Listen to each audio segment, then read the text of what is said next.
Joshua Tree National Park is a very large and desolate area. There's not a lot of water in these areas, and it gets very hot during the day and very cold at night. It's a beautiful area. The Joshua trees are like something out of a Dr. Seuss book. Erin Corwin was a 19-year-old pregnant Marine wife. On June 28th, 2014, Erin woke up her husband, John Corwin, about 6 or 7 in the morning. The initial story we received was Erin had gone to Joshua Tree National Park to look for nice hiking routes for her and her mother. John called and he said, "Erin's missing." And I'm like, "What do you mean Erin's missing?" And my first thought is she's gotten lost. Erin has no sense of direction. I actually got a call from the base commander saying that he had sent out troops to help look for her, and they had found nothing. It becomes very drastic at that point. She's not very large, and she's not going to last long out there.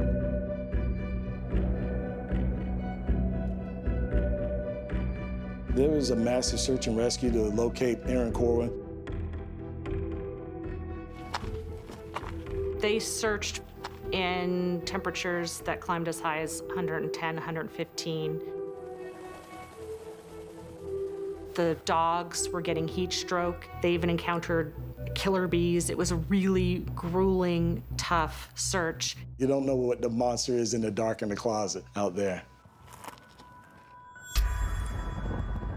I think a lot of people first became familiar with Joshua Tree National Park through the album Joshua Tree by the Irish band U2 that came out in the 1980s. And there's a song on that album called Mothers of the Disappeared.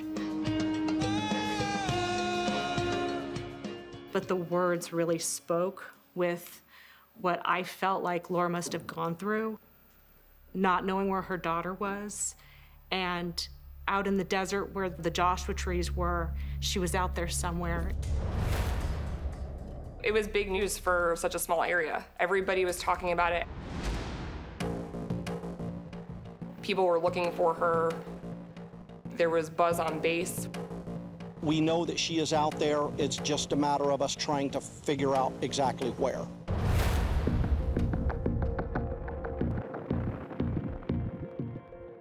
John did tell me that he thought she'd taken a Gatorade, which is nothing in those situations. He sounded concerned. There wasn't a lot of emotion in his voice, but John, that's John.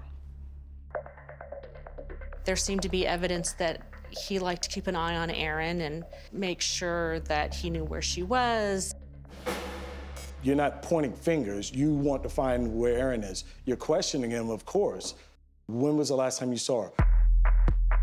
Where did she say she was going to go? Does she have any friends? Erin was not the type of person who would just leave and not tell anyone. Her husband was calling her, her mother was calling her friends were calling her, and it went straight to voicemail. That was a sign that something was wrong.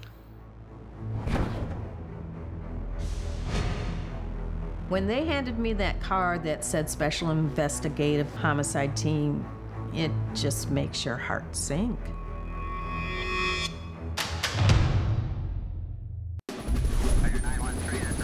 The NCIS mission is global. We're on aircraft carriers, we're in foreign ports. We watch after each other, we take care of each other. NCIS deal with every type of crime: cyber, fraud, murder. General crimes, counterintelligence, counterterrorism. Every crime is a tragedy. Involves sisters, brothers, husbands. That's the only way to find the truth. We live in dangerous times, and we're never going to give up.